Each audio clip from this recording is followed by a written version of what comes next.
So, hello everyone, very good morning. Again, today we are going to practice another 50 questions from English Renaissance Literary Criticism. ठीक है, हम लोग MCQs की जो series कर रहे हैं इसमें मैंने MCQ सीरीज इसलिए लाया ताकि आपका ज़्यादा से ज़्यादा रिवीजन हो सके, है ना। और रिवीजन के थ्रू आप चीज़ों को समझ पाओ, कॉन्सेप्ट को समझ पाओ, कॉन्सेप्ट क्लियर हो पाए। आप देखो जितने भी एग्जाम्स हो रहे हैं सारे MCQ के एग्जाम्स हो रहे हैं, और ये तो स्पेशली JKPSC यूनिट 5 के लिए है। बट ऑब्वियस सी बात है, जब हम इंग्लिश रेनेसां के ऊपर बना रहे हैं तो अदर जितने भी एग्जाम्स हैं, चाहे आप BPSC हो गया, TRE 4 या फिर UGC नेट 2025 हो गया, इन सब में काम आने वाला है। तो इसलिए चलिए हम शुरुआत करते हैं MCQ की। सबसे पहला क्वेश्चन कहता है, which prominent renaissance critic known for his apology for poetry which is also known as the defense of poesy। कौन सा ऐसा रेनेसां क्रिटिक था जिसने apology for poetry लिखा, जिसका ऑब्वियस बात है दूसरा नाम है द डिफेंस ऑफ पोइसी। याद रखना दोनों सेम ही वर्क है, apology for poetry या डिफेंस ऑफ पोइसी। तो right answer is Philip Sidney, B is the right answer. Next question, Sidney's apology for poetry was written primarily in response to. Sidney का जो apology for poetry है वो किसके response में लिखा गया था, है ना। किसने क्रिटिसाइज किया जिसके रिस्पॉन्स में सर फिलिप सिडनी को लिखना पड़ा था। तो ये प्यूरिटन अटैक ये तो होगा नहीं क्योंकि प्यूरिटनिज्म बाद में आता है।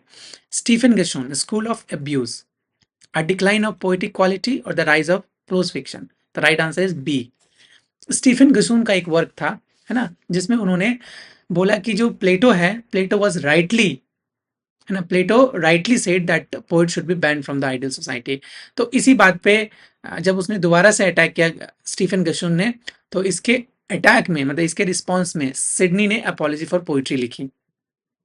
नेक्स्ट क्वेश्चन कहता है, in apology for poetry Sidney argues that poetry is superior to history and philosophy because, देखो इस वर्क में अपॉलजी फॉर पोइट्री में फिलिप सिडनी हिस्ट्री को और फिलॉसफी को दोनों पोइट्री के साथ रखते हैं, and he is trying to compare poetry with history as well as philosophy, और कहते हैं कि किस तरह जो पोइट्री है it is far superior compare to philosophy and history. तो कहता है deals with concrete facts, teaches virtue more effectively, is more entertaining, is divine inspired. तो राइट आंसर इज बी। क्यों? क्योंकि वर्च्यू को टीच करता है मोर इफेक्टिवली। पोइट्री जो है वर्च्यू सिखाता है, वर्चुअस होना सिखाता है मोर इफेक्टिवली। क्वेश्चन नंबर 4 कहता है, Sidney's concept of the golden world refers to. Sidney का जो कॉन्सेप्ट है golden world, it refers to what? तो option A, a utopian society that depicted in poetry, the ideal state of mind achieved through reading poetry, the world that poetry could create better than the brazen world of nature, and D, a specific historical period of poetic excellence. What would be the right answer? So C is the right answer. The world that poetry could create better than the brazen world. ये जो क्या कहते हैं, एक तरह से संसार जो है ना, जो एकदम बिल्कुल शून्य है, जैसे बोलते हैं ना कि ब्रेजन लैंड है, उस तरह से। तो जो संसार के अंदर अगर कुछ क्रिएटिविटी आएगी या बेटरमेंट होगा तो वो पोइट्री के थ्रू ही हो सकता है अकॉर्डिंग टू सिडनी। तो C is the right answer. Question number 5 कहता है, who among the following was a prominent humanist scholar and critic who greatly influenced English renaissance thought through primarily active on continent. कहता है कि who among the following, इसमें से कौन सा prominent humanist scholar थे, है ना, या फिर क्रिटिक थे जिन्होंने इंग्लिश रेनेसां के थॉट को इंस्पायर किया था। तो option A Erasmus, B Machiavelli, C Castiglione और D all of the above. तो राइट आंसर इज डी। इन सभी ने इंस्पायर किया था, है ना, इन सभी से इंस्पिरेशन मिलता है। इसलिए आप देखोगे मैकियावेलियन ट्रेजेडी आपको देखने को मिलेगा, है ना, इरास्मस से इंस्पायर्ड होके आपको वर्क्स देखने को मिलेगा रेनेसां के अंदर, है ना। नेक्स्ट ऑप्शन कहता है, the renaissance period saw a renowned interest in the classical critical theory of. जो रेनेसां पीरियड है वो मतलब रेनेसां पीरियड में जो इंटरेस्ट था क्लासिकल क्रिटिकल थ्योरीज का, तो किसके ऊपर था, किसके ऊपर बेस्ड था? तो Plato and Aristotle, Horace and Longinus, Quintilian and Cicero, and all of the above. Of course the right answer is D, all of the above. Plato and Aristotle से भी इन्फ्लुएंस थे, हॉरेस एंड लॉन्जाइनस से भी थे, है ना, क्विंटलिन and Cicero से भी थे। तो right answer is D. Question number 7 कहता है कि which classical critic concept of mimesis was central to Renaissance critical thought। कहते हैं कि विच क्लासिकल क्रिटिक्स कॉन्सेप्ट, कौन सा क्लासिकल क्रिटिक है मतलब कौन ऐसे राइटर हैं जिन्होंने माइमेसिस की थ्योरी दी जो कि सेंट्रल थॉट था रेनेसा में? हॉरेस का, एरिस्टोटल का, प्लेटो का, लॉन्जाइनस का? What would be the right answer? B is the right answer, Aristotle. देखो प्लेटो ने भी बोला था माइमेसिस है, लेकिन प्लेटो की जो माइमेसिस है वो ट्वाइस रिमूव फ्रॉम रियलिटी था, लेकिन एरिस्टोटल की जो माइमेसिस है वो नई चीजें क्रिएट करना था, है ना? मतलब कि इवन एरिस्टोटल ने बोला कि हाँ माइमेसिस तो है, बट माइमेसिस जो है वो यूनिवर्सल ट्रूथ को रिप्रेजेंट करता है। तो right answer would be B. Question number 8 कहता है Ben Jonson critical view are primarily found in. जो बेन जॉनसन का जो क्रिटिकल व्यू है वो किस में पाया जाता है? प्लेज में, उनके नोटबुक्स में, प्रेफेस टू हिज पोम्स में, या फिर क्रिटिकल एसेस पब्लिश इंडिपेंडेंटली में? क्वेश्चन नंबर 8 का राइट आंसर होगा notebooks, particularly timber and discoveries के अंदर, बी में, है ना? ये बहुत लीस्ट नोन वर्क है इनका, but still very important, very significant. Question number 9 कहता है कि Johnson critical stance often emphasised.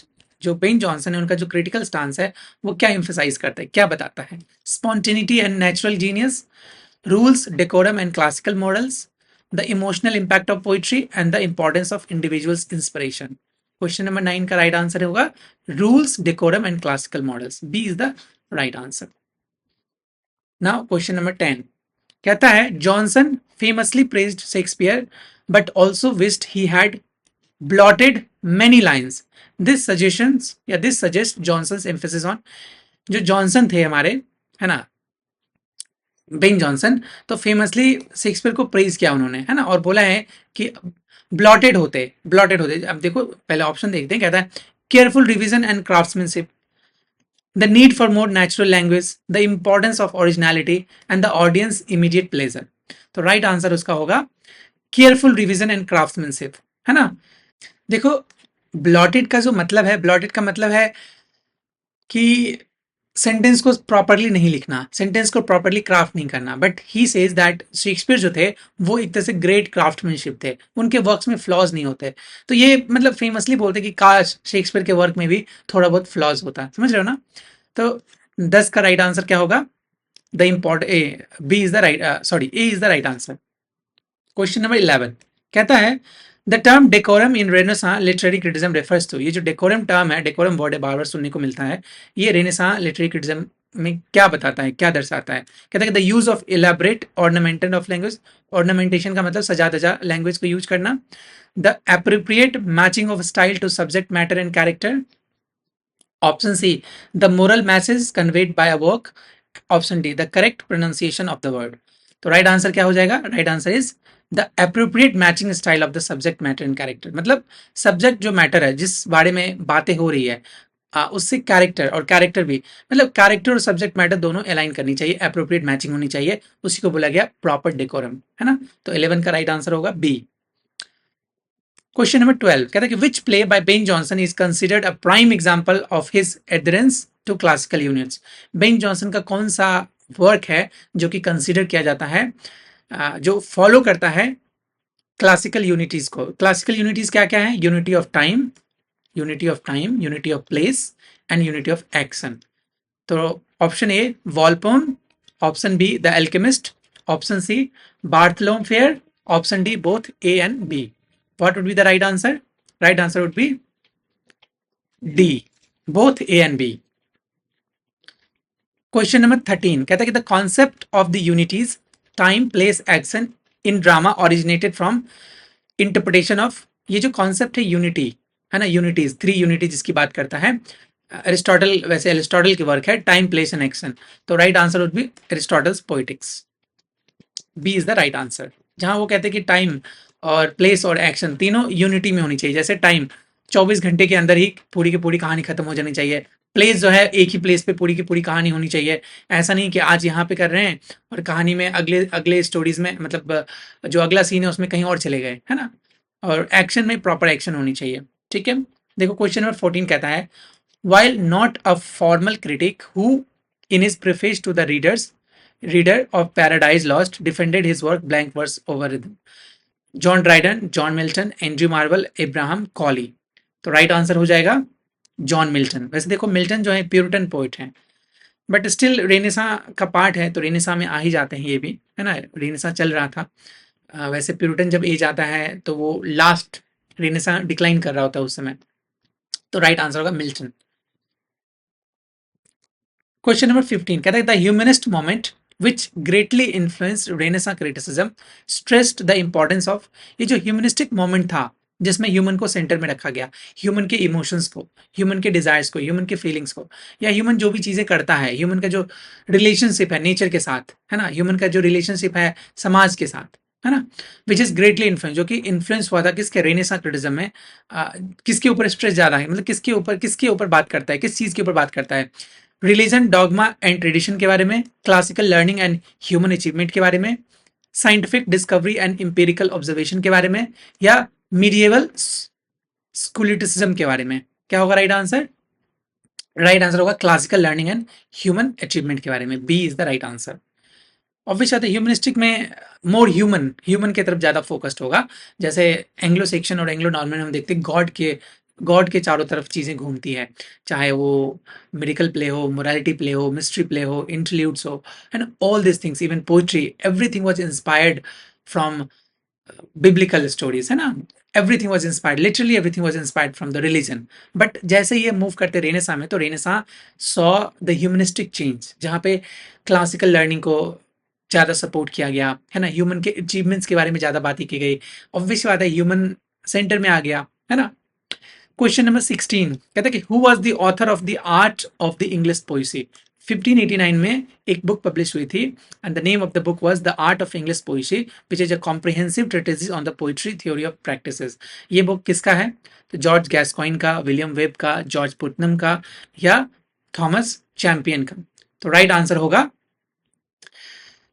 George Puttenham का। ठीक है, C is the right answer. Again very important, direct आपको दे देगा एग्जाम में, the art of English poesy किसका लिखा हुआ है, तो जो कि पब्लिश हुई थी 1589 में। It was written by George Puttenham. Question number 17 कहता है कि the art of English poesy discusses various rhetorical figure, poetic form and provides advices on. जो आर्ट ऑफ इंग्लिश पोइसी है उसके अंदर बहुत सारी चीज़ों के बारे में डिस्कस की गई है, रिटोरिकल फिगर के बारे में, पोएटिक फॉर्म्स के बारे में, जो क्या प्रोवाइड कराता है ना, किस चीज़ के ऊपर एडवाइस है। तो the moral responsibility of a poet, option A, option B the use of imagery and metaphor, option C the qualities of a good poet and poem, and option D all of the above. What would be the right answer? Option D is the right answer. Moral responsibility भी सिखाता है poet को, है ना, एक तरह से advice था। Majority of the critical work that were written before Renaissance या फिर ड्यूरिंग रेनेसा, वो सिर्फ और सिर्फ एडवाइस दिया जा रहा था, एडवाइजरी दिया जा रहा था, पोइट को ऐसे होना चाहिए। इवन तो if you read new classical poet जैसे अलेक्जेंडर पोप, तो अलेक्जेंडर पोप का जो वर्क है essay on criticism, essay on criticism, this book also deals with how a critic should write, critic को कैसे होना चाहिए, what should a critic right about criticism, है ना। तो ये क्रिटिज्म के ऊपर क्रिटिज्म था।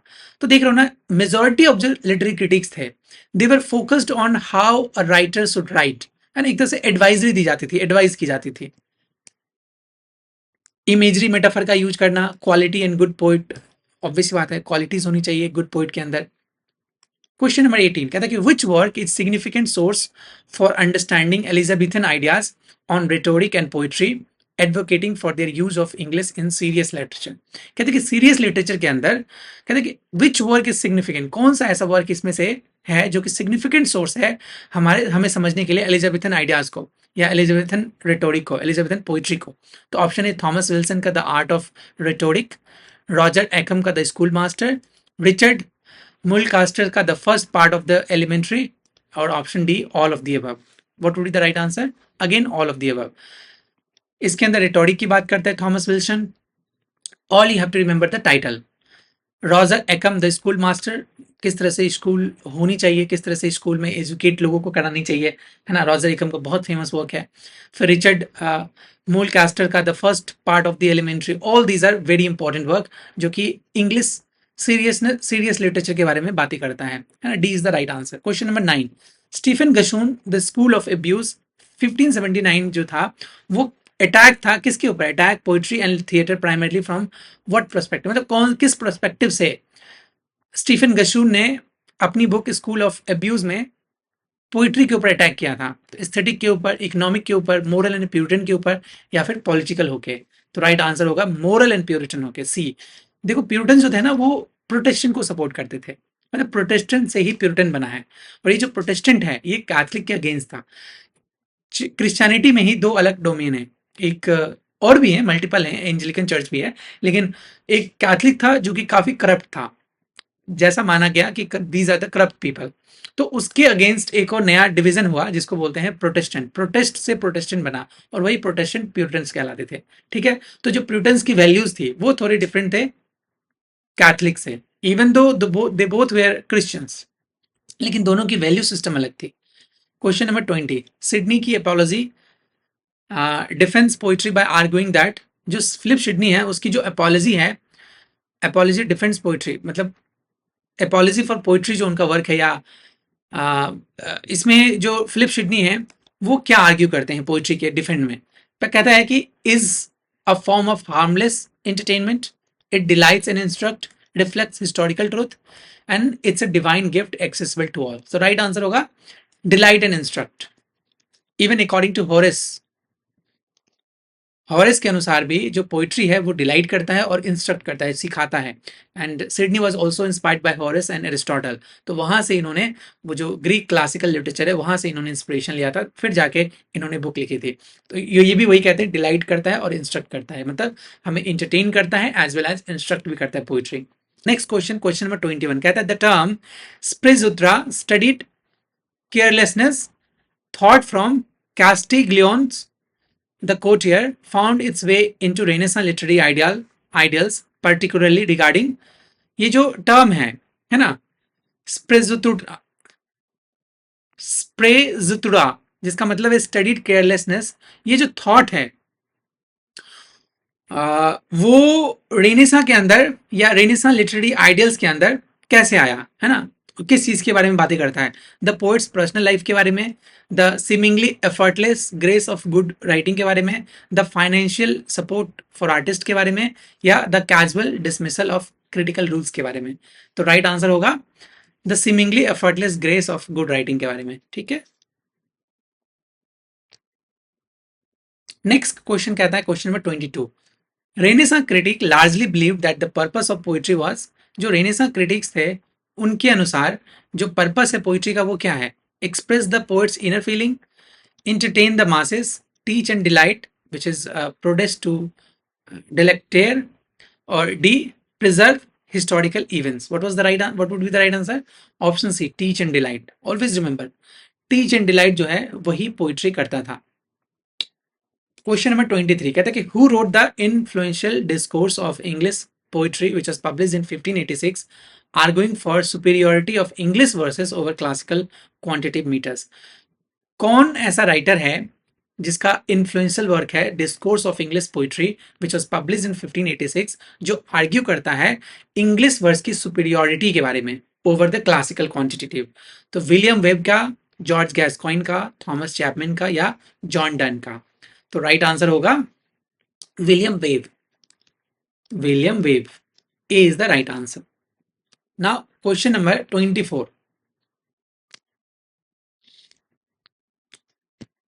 क्वेश्चन नंबर 24 में कहता है कि गैस्कॉइन, जॉर्ज गैस्कॉइन्स कैटलिन notes of instruction concerning the making of verse और rhyme in English which was published in 1575 is significant as, ये जो गैस्कॉइन का है ना certain notes of instruction concerning the making of verse rhyme in English, ये significant है किस चीज के बारे में, मतलब ये जो वर्क है किस चीज के बारे में है? तो the first systematic treatise on English prosody, prosody, या फिर a critique of classical drama, a defence of religious poetry, a guide for inspiring playwrights? What would be the right answer? इसका भी राइट आंसर होगा A, the first systematic treatise थी English prosody के ऊपर, ठीक है, prosody के ऊपर। तो right answer A is the right answer. Question number 25 कहता है the debate over the use of native English versus classical metre was a prominent feature of Renaissance. ये जो नेटिव इंग्लिश है और क्लासिकल मीटर है, इस दोनों के बीच में जो डिबेट कि विच वन इज बेटर, है ना, वो प्रोमिनेंट फीचर था रेनेसां क्रिटिकल डिस्कोर्स का। और this is often refer to, इसको क्या बोलते हैं, इनकॉन कंट्रोवर्सी कहते हैं, मेट्रिकल कंट्रोवर्सी कहते हैं, राइम डिबेट कहते हैं, या फिर वर्नाकुलर क्वेश्चन कहते हैं। तो right answer is metrical controversy. Please do remember, जब native English versus classical metre की बात होती है ना, स्पेशली रेनेसां क्रिटिसिज्म डिस्कोर्स के अंदर, तो it is called metric controversy, metrical controversy. Metre के ऊपर जो कंट्रोवर्सी है वही है। क्वेश्चन नंबर 26 कहता है कि which Renaissance critic primarily focus on drama, कौन सा रेनेसां क्रिटिक जो है उसका प्राइमरी फोकस था ड्रामा के ऊपर, advocating for stricter adherence to the classical rules and unities in English poetry. कौन सा ऐसा रेनेसां क्रिटिक था जिसका प्राइमरी फोकस था एडवोकेट कराना कि जो क्लासिकल रूल्स है और उसकी जो यूनिटी है उसको प्रॉपर फॉलो होनी चाहिए। फिलिप सिडनी ने, बेन जॉनसन ने, जॉन मिल्टन ने और जॉर्ज पुटनम ने। तो राइट आंसर होगा बेन जॉनसन ने, बी। मतलब बोला नहीं, वो मतलब एक तरह से कह सकते हैं कि वो प्राइमरली फोकस था, वो क्लासिकल रूल्स को फॉलो करता था। तो बेन जॉनसन ही क्लासिकल, बेन जॉनसन के जितने भी वर्क्स पढ़ोगे आप, सारे के सारे वर्क्स उसकी यूनिटी को फॉलो करता है। Question number 27, the concept of the poet as prophet और vates was a recurring theme in the Renaissance critical thought, linking poetry to, ये जो कॉन्सेप्ट है पोइट एज प्रॉफिट, पोइट को प्रॉफिट की तरह देखा गया था, ऑब्वियस सी बात है ना, या फिर वेट्स की तरह देखा गया था, वाज अ रिकरिंग थीम, जो कि बार बार वो थीम बार बार आ रहे थे रेनेसां के समय में, है ना। कौन सी पोइट्री को लिंक करता है, divine inspiration and moral guidance को, पॉलिटिकल कमेंट्री को, साइंटिफिक डिस्कवरी को, या पर्सनल एक्सप्रेशन को। क्या होगा right answer? Right answer is divine inspiration and moral guidance, A is the right answer. Question number 28 कहते हैं the influence of Horace's Ars Poetica, the art of poetry on Renaissance critics is evident in the emphasis on, ये जो the influence of Horace का जो arts पोइटिका है ना, वो एक तरह से किस चीज के ऊपर एम्फेसिस है? तो पहला ऑप्शन ओरिजिनलिटी एंड जीनियस के ऊपर, the sublime and emotional impact के ऊपर, decorum, craftsmanship and the didactic function of poetry के ऊपर, या the exploration of psychological states के ऊपर। क्या होगा राइट आंसर? 28 का right answer is C, decorum, craftsmanship and the didactic function of poetry के ऊपर it was focused. Question number 29 कहते हैं कि who is credited with translating Homer into English, कौन सा इसमें से कौन सा राइटर है अमंग दिस जो कि ट्रांसलेशन किया था होमर को, है ना, इंग्लिश में, and is prefaces often contains significant critical commentary on epic poetry, और जिसका जो प्रिफेस है वो एक तरह से क्रिटिकल वर्क भी है ना, क्रिटिज्म का भी वर्क है, किसके ऊपर? एपिक पोइट्री के ऊपर। तो पहला option John Milton, George Chapman, Alexander pope and Ben Jonson.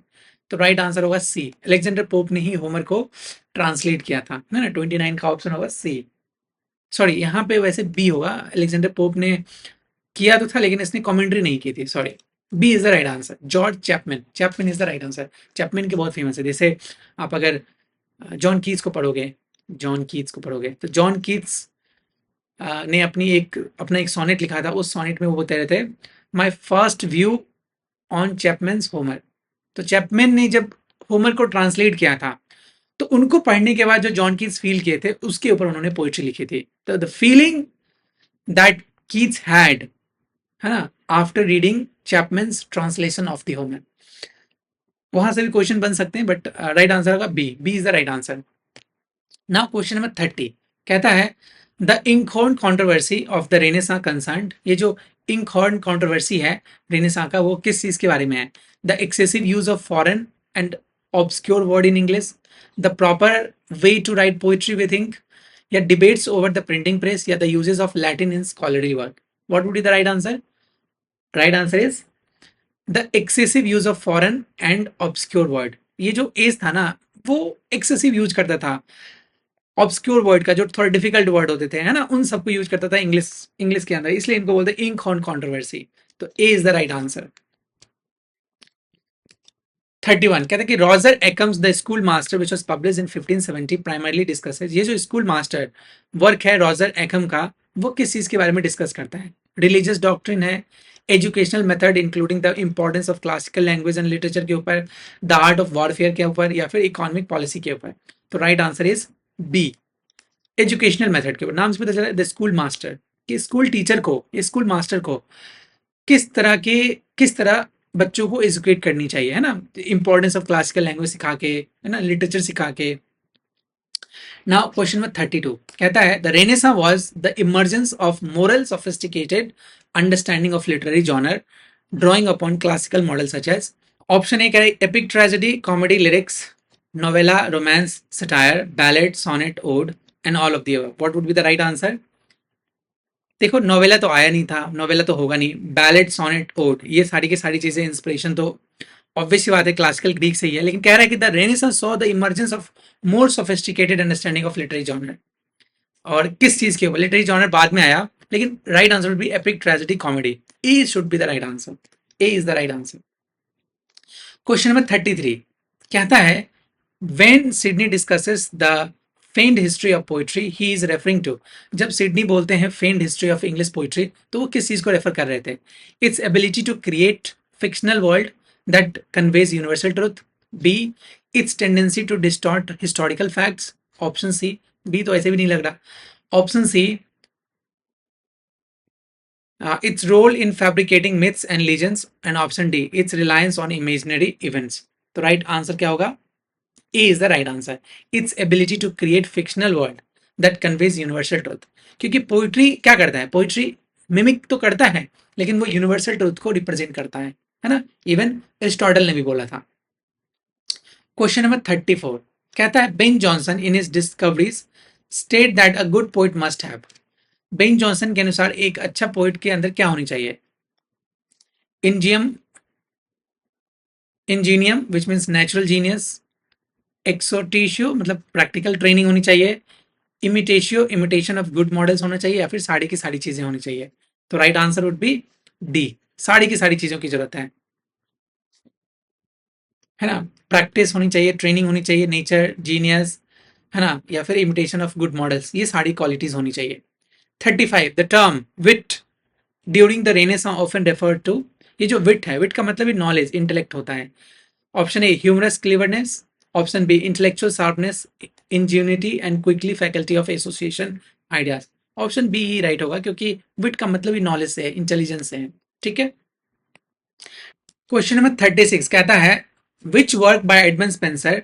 Edmund Spenser का कौन सा ऐसा वर्क है जिसने देखा thought a poem contain significant implicit critical ideas.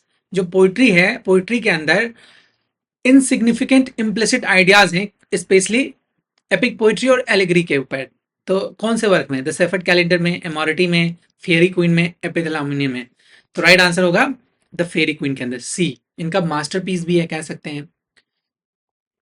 Question number 37 कहते हैं कि the Renaissance concept of imitation was not merely copying but rather. जो रेनेसा कॉन्सेप्ट है इमिटेशन, रेनेसा का जो कॉन्सेप्ट है इमिटेशन, उसका मतलब है सिर्फ कॉपी नहीं करना बट बल्कि रिप्रोड्यूसिंग अर्लियर वर्क एग्जैक्टली। तो ये तो कॉपी ही हो गया, ये तो होगा नहीं। Emulating and improving upon classical models, plagiarising from other authors, ये भी नहीं होगा। Writing in similar style to one's contemporaries, ये भी नहीं होगा। तो right answer should be B. 37 का राइट आंसर होगा B. 38 the rise of printed books during the Renaissance significantly impacted literary criticism by making text more widely available for the study of for the study and commentary, reducing, ये भी तो नहीं होगा, limiting, ये भी नहीं होगा, leading to all decline in literacy। A is the right answer।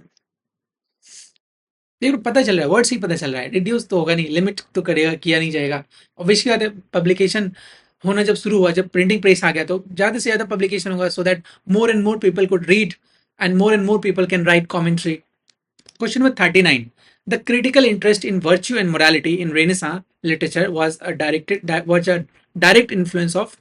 ये जो क्रिटिकल इंटरेस्ट था वर्च्यू और मोरालिटी का रेनेसां लिटरेचर के अंदर, वो किस चीज़ के ऊपर इन्फ्लुएंस था?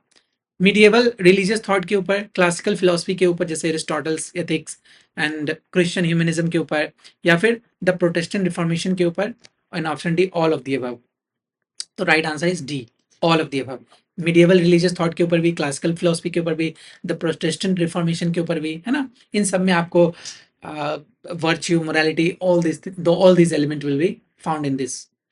कहता है question number 40 who was the prominent poet and critic during the later Renaissance, early Jacobean period, known for his satires and critical prefaces। कौन ऐसे prominent poet थे या फिर क्रिटिक थे रेनेसां के समय में या जिकोबियन के समय में, जो कि सटायर के लिए फेमस थे? Done, George Herbert, Ben Jonson या जॉन मिल्टन? तो right answer would B John Donne. A is the right answer. ठीक है, पोइट भी थे, क्रिटिक भी थे और सटायर के लिए बहुत फेमस थे। 41. The Renaissance witnessed a shift in critical focus from purely theological interpretation to text to a greater emphasis on। ये जो रेनेसा था उसने क्या विटनेस किया था? मतलब पहले तो थियोलॉजी था, लेकिन थियोलॉजी का interpretation of text to a greater emphasis, किस चीज के ऊपर सबसे ज्यादा एम्फेसिस था? थियोलॉजिकल के बाद दूसरा एम्फेसिस किस पे था? मतलब ऑब्वियसली बात है, पहले जब आप ओल्ड इंग्लिश पढ़ोगे, मिडिल इंग्लिश पढ़ोगे, तो उसमें थियोलॉजी के ऊपर एम्फेसिस था। बाद में aesthetic principle and literary form या पॉलिटिकल प्रोपेगेंडा, साइंटिफिक एक्यूरेसी और इकोनॉमिक एनालिसिस? तो right answer would be aesthetic principles and literary forms के ऊपर। ठीक है, A is the right answer. Now question number 42 कहता है सिडनी का अपॉलॉजी एड, मतलब वही apology for poetry, apology for poetry addresses the accusation that poetry is a waste of time, the mother of lies, corruption of youth. ये सारे के सारे, D is the right answer. जो गसून थे उन्होंने ये सारे के सारे चार्जेस लगाए थे कि poetry is a waste of time, poetry is a mother of all lies, है ना, पोइट्री जो है वो यूथ को करप्ट करता है, और प्लेटो ने सही किया था पोइट्स को बैन करने के बाद। तो D is the right answer. 43. The doctrine of poetic justice, where good is rewarded and evil punished, gained prominence during Renaissance, जो रिफ्लेक्ट करता है a belief in divine intervention, a desire for moral order in literature, a focus on realism in drama, and option D, the influence of medieval romances। तो right answer होगा a desire for formal order in literature। B is the right answer। ये जो doctrine of poetic justice का है वो एक तरह से कह सकते हैं कि डिजायर है मोरल ऑर्डर और इन लिटरेचर, मतलब लिटरेचर के अंदर एक मोरल ऑर्डर मेंटेन करने का, है ना।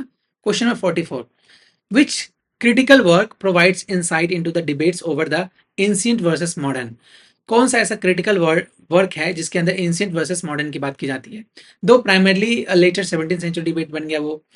तो सबसे पहला सिडनी की अपॉलॉजी, जॉनसन का discoveries, no single work direct address this entire within the Renaissance, but the imitation of Renaissance was a key aspect, या फिर डी, पुतनम का आर्ट ऑफ इंग्लिश पोइट्री। तो राइट आंसर होगा no English work. C is the right answer. वैसे ये मैंने ऐसे question बनाया, थोड़ा डिफिकल्ट है, बट एनीवे समझने की बात है, कॉन्सेप्ट क्लियर होने की बात है। इसलिए कहता है कि विच क्रिटिकल वर्क, कौन सा ऐसा क्रिटिकल वर्क है जो कि प्रोवाइड करता है हमारे, मतलब हमारा हमें इंसाइट देता है ना, डिबेट करने के लिए ओवर एंशिएंट वर्सेस मॉडर्न। वैसे देखो तो 17th सेंचुरी में नहीं, 18th सेंचुरी में एक बुक लिखी गई थी, है ना, वो था एस्से ऑन ड्रामेटिक पोएसी। उसके अंदर पहले बात भी की गई थी। तो 44 का आंसर होगा सी, नो सिंगल वॉक। 45 में the emphasis on judgement and fancy as distinct faculty in literary creation was a concept explored by Renaissance critic, influencing later psychological theories of art, fancy, often referred to। ये जो emphasis है judgement का, fancy का, है ना, जो कि एक यूनिक फैकल्टी है लिटरेचर के अंदर या लिटरेरी क्रिएशन के अंदर, जो ये जो कॉन्सेप्ट है वो रेनेसां क्रिटिक यूज करते हैं, और बाद में जो इन्फ्लुएंस किया गया साइकोलॉजिकल थ्योरी के ऊपर, है ना, तो क्या था, इरेशनल थॉट के ऊपर था, द इमेजिनेटिव फैकल्टी के लॉजिकल रीजनिंग या मोरल इंट्यूशंस के ऊपर था।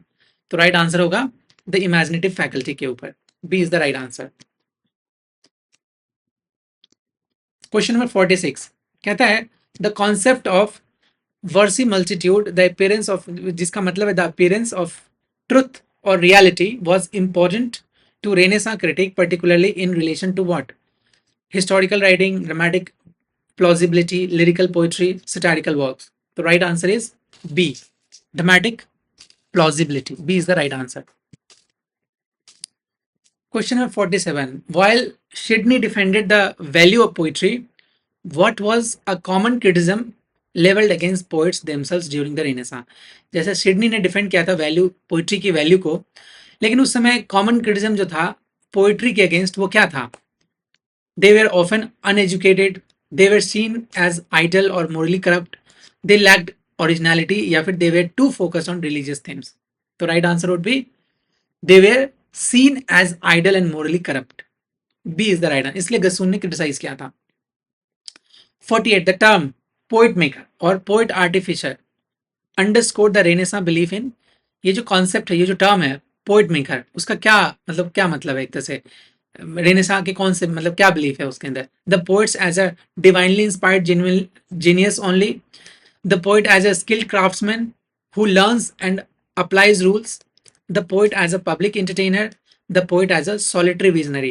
The right answer would be the poet as a skilled craftsman. Poet को एज ए स्किल्ड क्राफ्ट्समैन सिर्फ देखा गया है कि पोइट जो है स्किल्ड है क्राफ्ट करने में, क्रिएशन करने में, क्रिएट करने में, इसलिए पोइट को क्रिएटर भी माना गया है. तो B is the right answer. Question number 49 कहते हैं कि which of the following is not a characteristics feature of English Renaissance literary criticism. इसमें से क्या कैरेक्टरिस्टिक्स नहीं है इंग्लिश रेनेसा का. Emphasis on classical authority, concern with the moral function of literature, development of systematic critical theories, exclusive focus, subjective emotions and responses. तो right answer होगा exclusive focus on subjective emotional responses. D is the right answer. Emphasis तो होता ही है classical authority पे, तो emphasis है ही. Concern है moral function के बारे में, डेवलपमेंट है सिस्टमैटिक एंड क्रिटिकल थ्योरी का, तो D is the right answer होगा. Question number 50.